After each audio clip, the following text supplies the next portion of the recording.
I'm Vidya, your tutor. Let's learn electricity together, step by step. Electricity powers our world.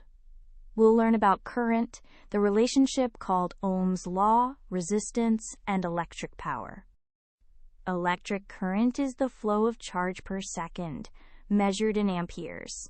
It flows only in a closed circuit, pushed by the voltage from a cell. Ohm's law is the key relationship. Voltage equals current times resistance. So V equals IR, where resistance R is measured in ohms.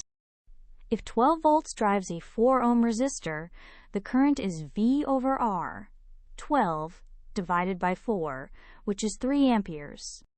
Resistances in series simply add. In parallel, the reciprocals add. Electric power is voltage times current, also equal to I squared R. This heats a bulb's filament. To recap, current is charge per second. Ohm's law says V equals IR. Resistances add in series and reciprocally in parallel, and power is versus I. Well done. Great work!